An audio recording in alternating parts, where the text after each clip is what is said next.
Então, esse é o 7º domingo, né? Que a gente está... É o 7º, né, Samuel?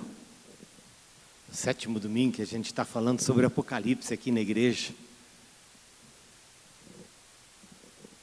E é sempre Como é que a gente escuta essa palavra que vem de Apocalipse? Acho que uma das perguntas é como que a gente vai escutando, como que a gente vai se comunicando. Pode deixar, Samuel.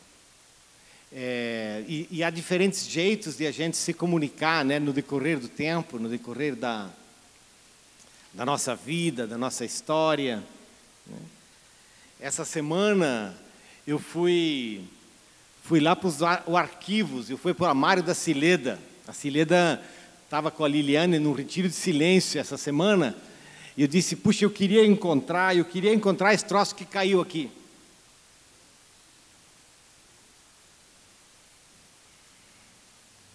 Eu queria encontrar isso aqui. Eu encontrei. Caramba! E eu comecei Tem mais uma pasta. Eu comecei a olhar, 1976, Catito, faz tempo, hein? Você não era nascido. Cileda. Essas eram as cartas que a Cileda e eu trocamos em 1976. Dá uma arrumadinha aí que caiu.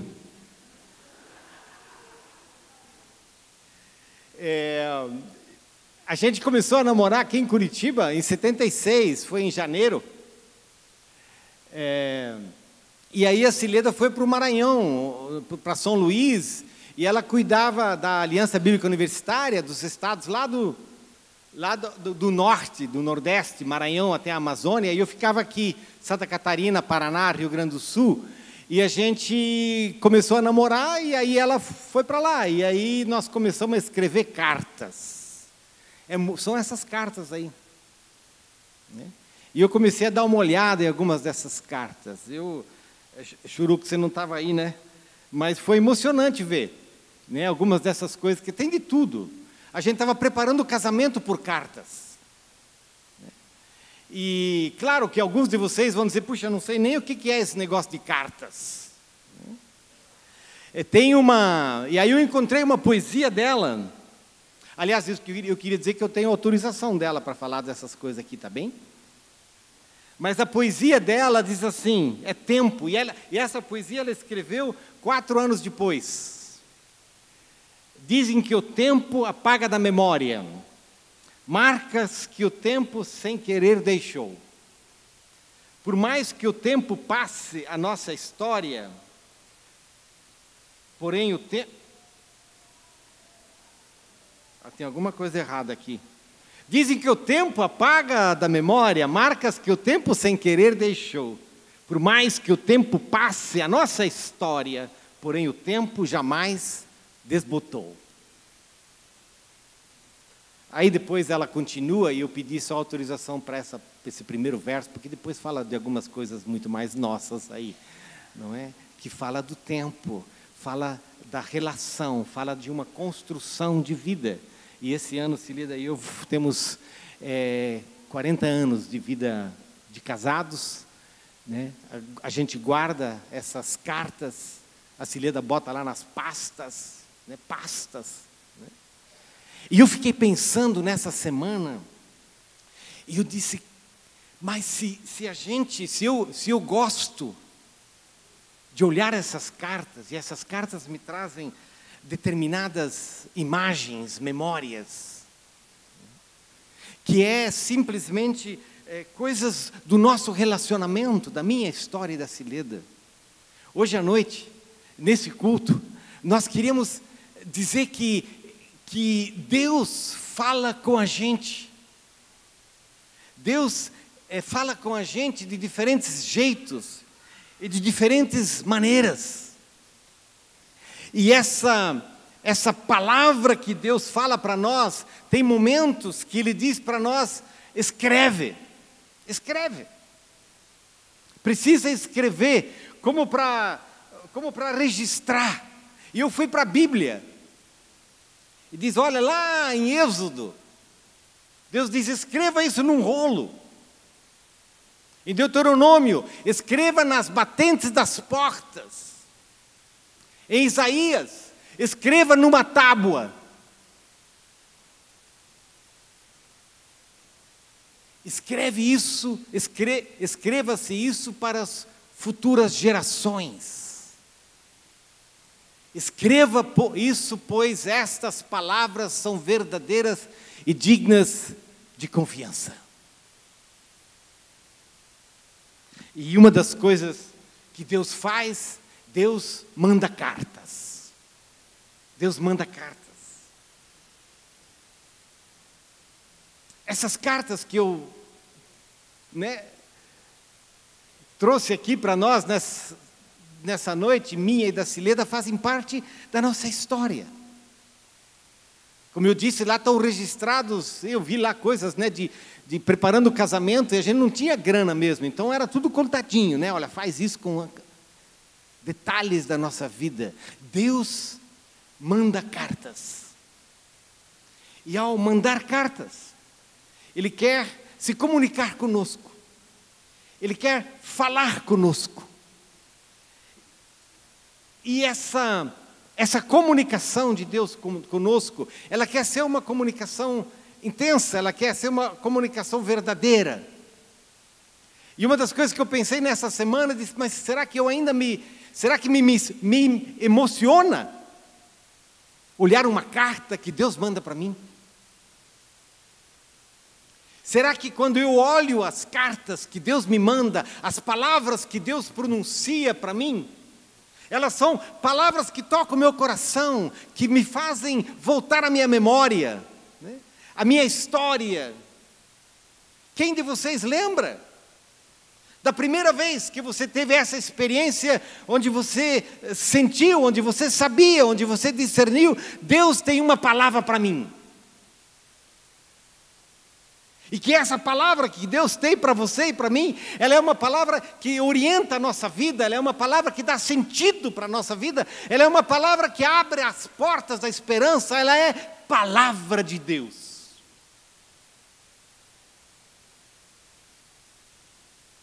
Nessas 7 cartas, capítulo 2 e capítulo 3, nós temos 7 cartas do Apocalipse.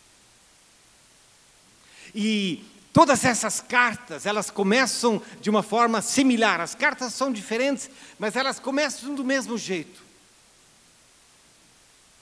E elas começam dizendo ao anjo da igreja, escreve. Ao anjo da igreja, escreve. É como se ela começa com uma linguagem celestial. Ela começa com anjos, ela começa com uma palavra que nasce do coração da eternidade de Deus. E Ele é um Deus que transforma a sua palavra em carta, em realidade, em contexto. Porque a palavra de Deus, ela nunca é uma palavra abstrata. Ela sempre é uma palavra concreta. A palavra de Deus, a gente diz, ela está na geografia e na história, na biografia. A palavra de Deus não é abstrata, como eu disse, a palavra de Deus não é uma religiosidade que nos afasta da realidade, não. A palavra de Deus nos alcança no exato momento da nossa vida, no exato lugar da nossa existência. No momento exato pelo qual nós estamos passando. E por isso essas 7 cartas do livro de Apocalipse, elas são cartas com destinação certa. Estão aí as cidades, os lugares. Elas são cartas enviadas para Éfeso, para Filadélfia, para Laodiceia, e esses são lugares concretos. A palavra de Deus é assim, ela é sempre bem concreta. Essa é uma das coisas que a gente podia dizer dessas 7 cartas de Apocalipse. Elas são cartas que têm destino bem real e bem concreto. Olha, se você for para casa e abrir o capítulo 2 e o capítulo 3, você vai ver que o João, quando ele escuta, quando ele discerne a voz do anjo para a igreja em Éfeso, para a igreja em Laodiceia, para a igreja em Filadélfia, para a igreja em Tiatira, cada uma dessas cartas tem um desenho que tem a ver com aquela cidade, com aquele local, com aquela igreja, com aquele contexto. A palavra de Deus é concreta, bem concreta. Como eu disse antes, ela nos alcança no exato momento da nossa história, da nossa vida, da nossa cultura, da nossa geografia. É aqui. Algumas vezes a Bíblia é muito mais concreta ainda. Ela diz, no ano da morte do rei Uzias, no ano... E o João é um pastor que está preso em Patmos, como nós sabemos. E lá ele recebe uma palavra de Deus para aquelas igrejas. Elas são particulares. A palavra de Deus, a voz de Deus, para você, é assim, é pessoal, é particular. Ela tem a ver com a tua vida. Ela tem a ver com o que você está passando. Ela tem a ver com os teus medos. Ela tem a ver com as tuas angústias. Ela tem a ver com as tuas perguntas. Ela tem a ver com o teu caos existencial, com o meu. Ela tem a ver com a realidade da nossa vida. Mas uma das virtudes e uma das características dessas cartas de Apocalipse, não só dessas cartas de Apocalipse, mas uma das marcas da palavra de Deus, é de quanto mais particular ela é, tanto mais universal ela é. Ou seja, quanto mais ela é concreta, e ela está endereçada para pessoas bem específicas e bem concretas, tanto mais ela fala para todos nós. Essa é uma das marcas dessa palavra de Deus. As cartas da Sileda e minhas, elas são particulares, mas elas não são universais. Elas têm a ver com a nossa história, não é, Churu? Ela tem a ver com os nossos anos, com o nosso planejamento. Mas a palavra que Deus nos dá, ela vem da eternidade e alcança a humanidade. Fantástico, não é? Fantástico. Receber essa palavra de Deus, que vem, que nasce do coração de Deus, que vem da eternidade, que é pronunciada pelos anjos, que é atualizada pelo Espírito Santo de Deus, para a particularidade da nossa vida. E que à medida em que essa palavra de Deus, ela é assim particularizada para a nossa vida, ela é também a palavra que vale para o outro. Por isso, quando Deus fala, Ele fala com cada um. E Ele fala com todos. Essa é uma das marcas daquilo que Deus fala, daquilo que Deus comunica para nós. E o que é que as cartas de Apocalipse esperam de nós? As cartas de Apocalipse esperam de nós que a gente ouça. Ah, isso sim. Por isso todas as cartas que começam dizendo ao anjo da igreja escreve, todas essas cartas terminam dizendo aquele que tem ouvido, aquele que tem ouvidos, ouça. É importante ouvir, porque senão é uma conversa que encontra, é uma palavra de Deus que encontra ouvidos moucos, ouvidos surdos, e a gente não ouve. A palavra de Deus, ela quer ser ouvida, porque senão a gente não sabe como viver, e a gente acha que sabe. A palavra de Deus precisa ser ouvida, porque ela é a palavra da eternidade, que dá orientação para a nossa existência e para a nossa vida ela é a palavra que descortina o horizonte da nossa existência. Aquele que tem ouvidos, ouça o que o Espírito diz às igrejas. Deus não é econômico em palavras. A gente é econômico em ouvir. A gente é seletivo em ouvir. Vamos ouvir uma dessas cartas, que é a última das 7 cartas, e que diz: escreva a Laodiceia, ao anjo da igreja. E eu estou lendo na tradução do Eugene Peterson, e se você conhece, né, você vai ver que tem algumas coisas um pouco mais, um pouco descritas de uma forma que eu pessoalmente gosto. Escreva a Laodiceia, ao anjo da igreja, assim diz o Amém de Deus, a testemunha fiel e exata, a origem da criação de Deus. Conheço você, por dentro e por fora, e vejo pouca coisa que me agrade. Você não é frio, e também não é quente. Melhor que fosse frio ou quente. Você está estragado, apodrecido, e me causa ânsia de vômito. Você alardeia: eu sou rico, faço e aconteço, não preciso de nada nem de ninguém.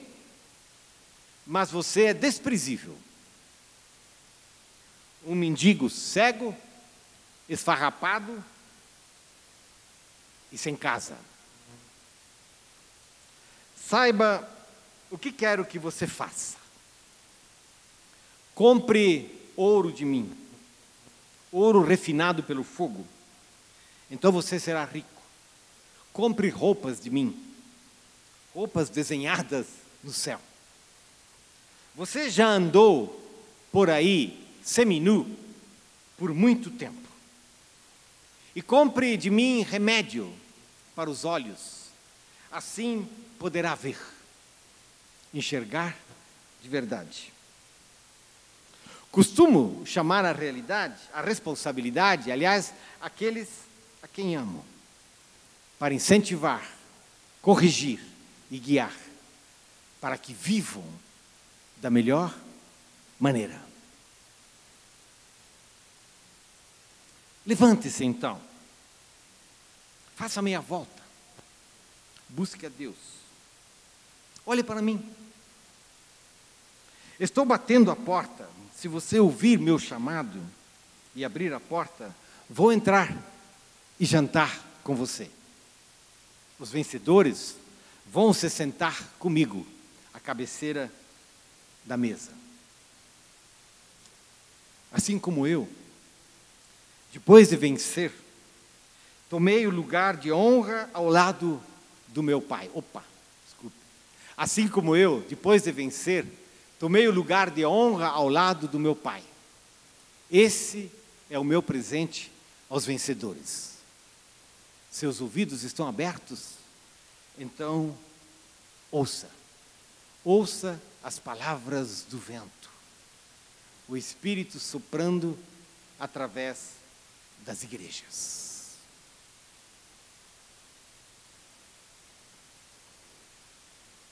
Ela não é uma carta fácil. Ela é uma carta raio-x, ela é uma carta endoscopia, né? Ela é uma carta que entra dentro da existência e da vida e nos revela coisas que de repente a gente não gosta, de repente a gente não quer ouvir. Se a gente olha para essas cartas, as 7 cartas para as igrejas, então a gente poderia perguntar: o que é que essas cartas têm em comum? Elas têm alguma coisa em comum? A primeira coisa que elas têm em comum é de que nós somos conhecidos por Deus. Nós somos conhecidos por Deus desde, como o salmista diz, desde o ventre da nossa mãe, antes de sermos concebidos.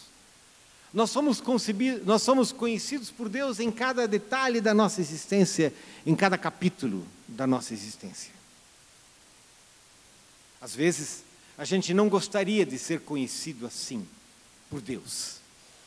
Mas é bom ser conhecido por Deus assim, porque fundamentalmente o conhecimento de Deus para nós é um ato de amor.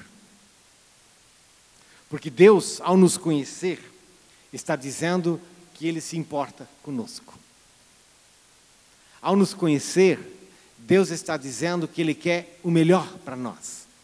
E que a palavra que Ele tem para a nossa vida, para a tua vida, para a minha vida, é uma palavra que nos quer dar qualidade de vida. E que essa qualidade de vida que Deus tem para nós, tem o cheiro da eternidade, tem a marca de Deus, porque ela é uma vida marcada por Deus mesmo e por essa sua palavra que vem da eternidade. Deus nos dá uma palavra de afirmação. E grande parte dessas cartas de Apocalipse, você vai ver exatamente isso, onde Deus diz, eu te conheço.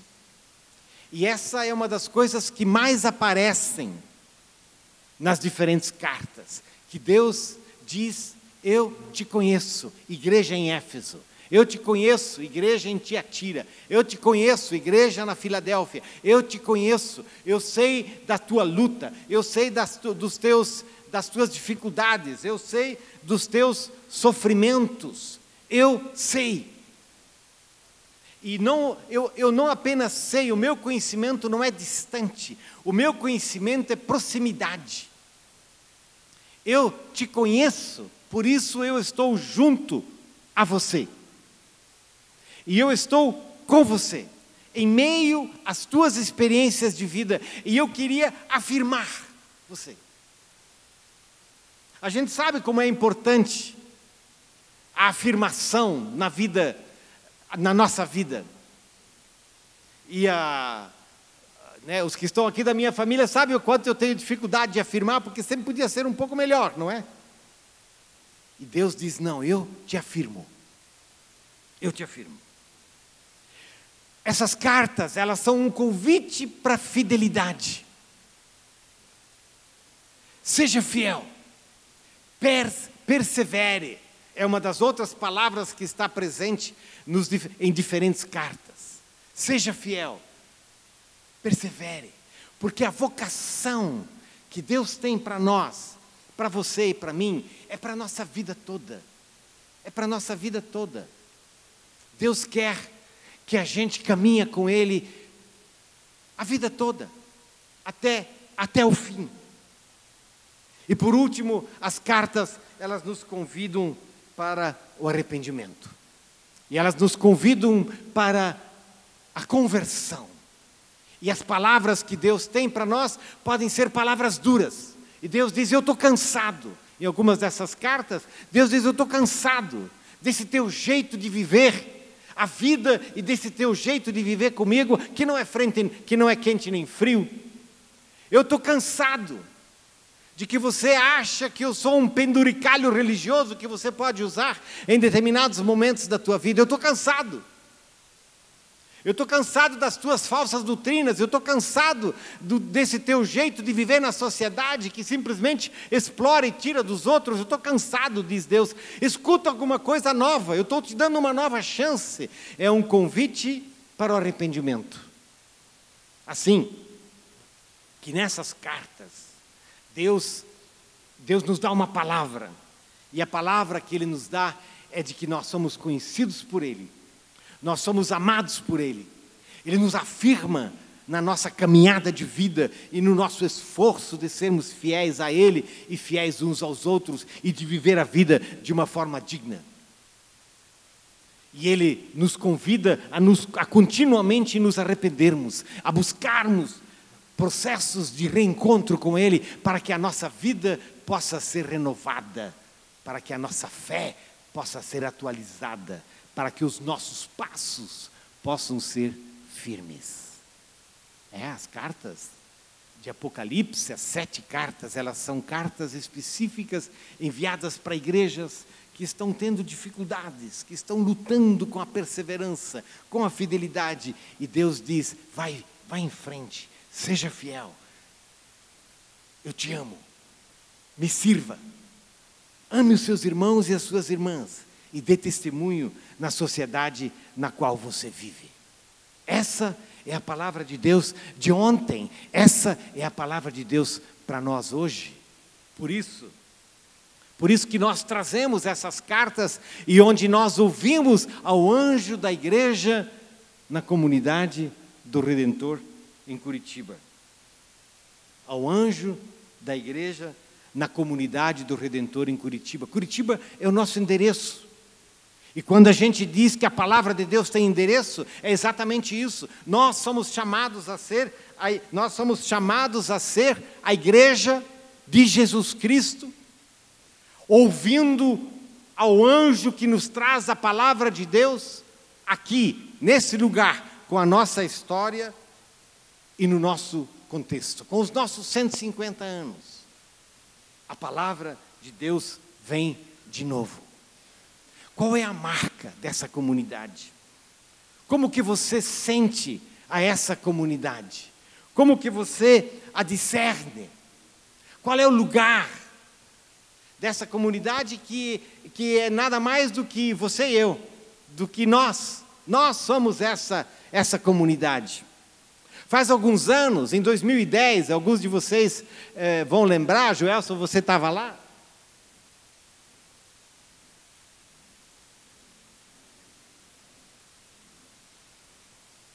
Nós tivemos um retiro de liderança.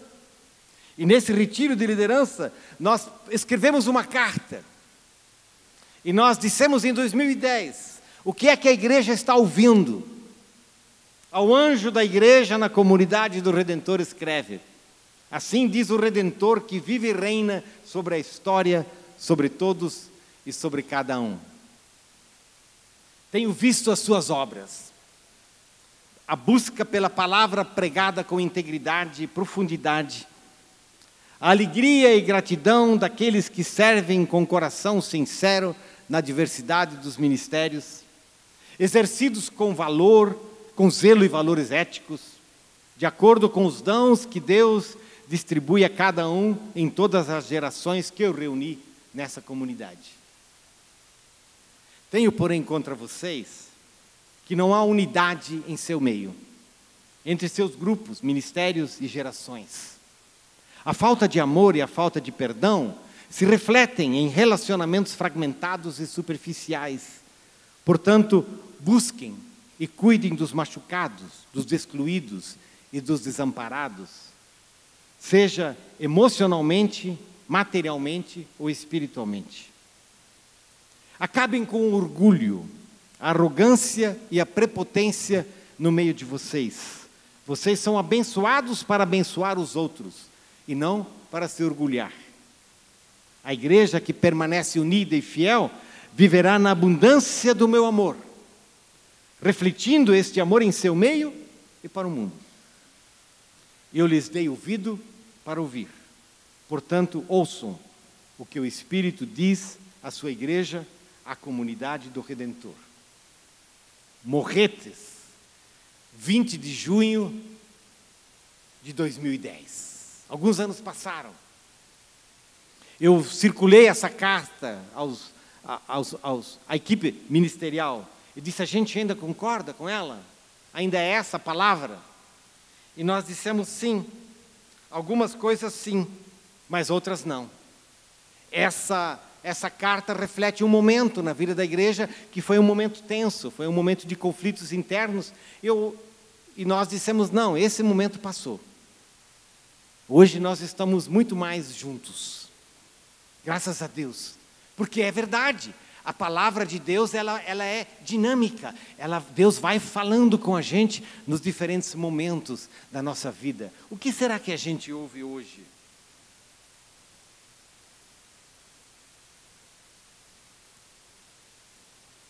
A primeira coisa que a gente iria ouvir hoje é Deus dizendo: estás aqui faz muito tempo.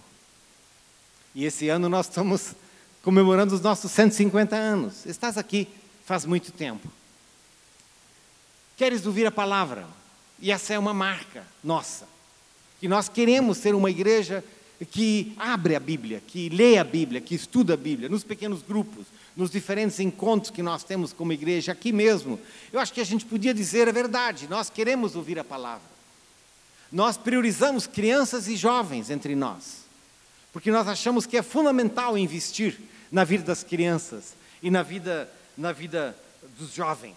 Nós temos aprendido um pouco do que é ser uma igreja que olha para fora, para além dos seus muros, que procura estar lá em Almirante Tamandaré, que está recebendo nesses dias mesmo, vários de vocês recebendo as notícias da Érica, dizendo: agora estou indo para Bangladesh, cheguei na Índia, orem por mim.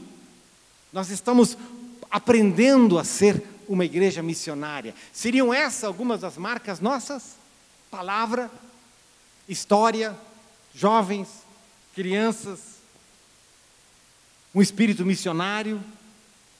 O anjo da igreja diz sim, sim, essas são marcas que vocês têm. Mas cuidado, diz o anjo, cuidado.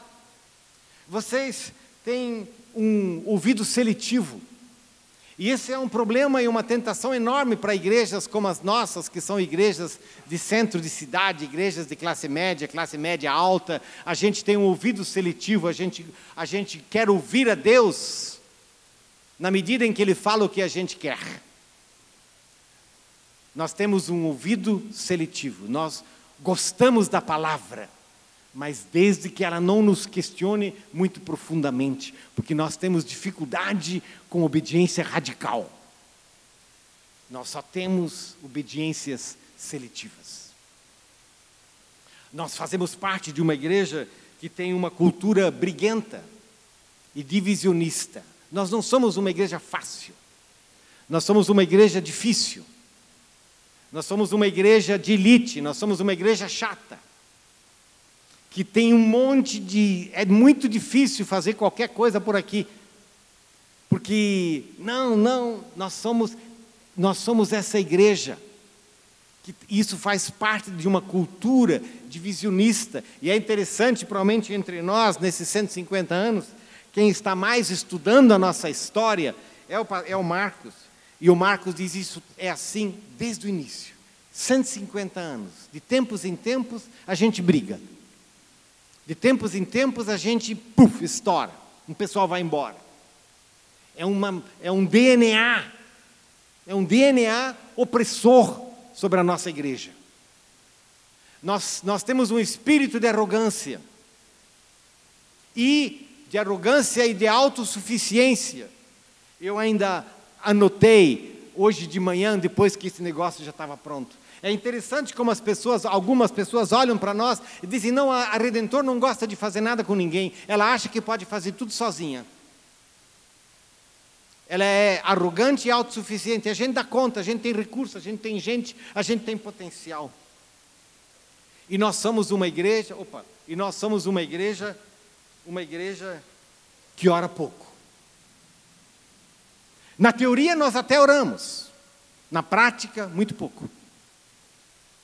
E o esforço nosso de tentar fazer com que, de semanas de oração, de encontros de oração, de momentos mais profundos de oração, nós somos teóricos, porque nós temos dificuldade de ser uma igreja que de fato ora. Que bom que o Espírito de Deus fala conosco, e que o Espírito de Deus nos convida a ouvir. E o Espírito de Deus não está em primeiro lugar dizendo o que é que você sabe.